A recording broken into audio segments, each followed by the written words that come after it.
अरे नहीं नहीं भैया, हमें कुछ नहीं चाहिए, आप कहीं और जाकर देखिए।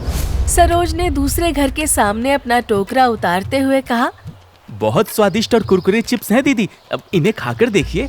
दूसरी औरत ने उसके टोकरे को देखते हुए मुंह बनाकर हंसते हुए कहा, अरे इस गंदे और अनहाइजीनिक कूड़े को जो भी खाएगा उसकी तबीयत खराब हो जाएगी, मैं तो भूल कर भी न लूं। इतना बोलकर वो अंदर चली गई। उधर घर घर घूमकर जब सरोज को निराशा के सिवा कुछ नहीं हाथ लगा तो अंत में उसने सोचा, बस यही एक अंतिम घर बचा है, यहाँ भी देख लेता हूँ। चिप्स ले लो, करारे और कुरकुरे चिप्स, एक बार खाओगे तो स्वाद याद रह जाएगा। पापा मुझे वो अंकल के चिप्स खाने हैं। बेटा ये तो किसी पैकेजिंग में भी नहीं है, ना तो कोई नाम ही है, इनको खाओगे तो तुम्हारी तबीयत खराब हो जाएगी।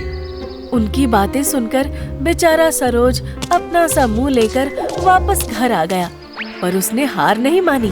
उस रात खा पी कर तो वो सो गया, पर अब उस पर पैकेजिंग का भूत सवार हो चुका था।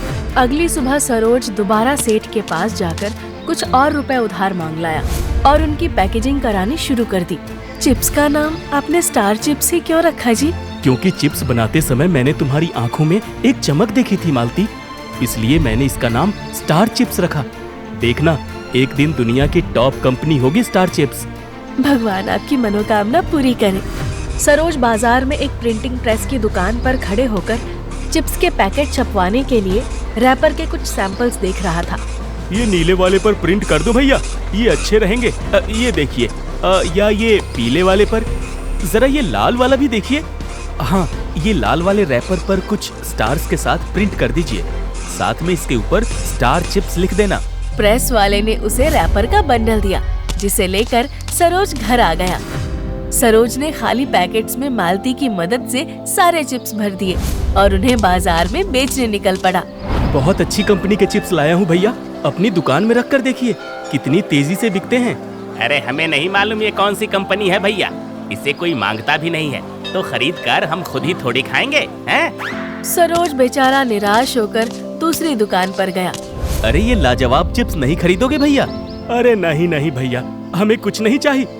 वैसे भी ये कुरकुरे मुरकुरे बहुत खरीद रखा है हमने, पर गांव में भी अब ब्रांड चलता है। हाँ, बेचारा सरोज बहुत दुखी हुआ और मायूसी से घर लौट आया।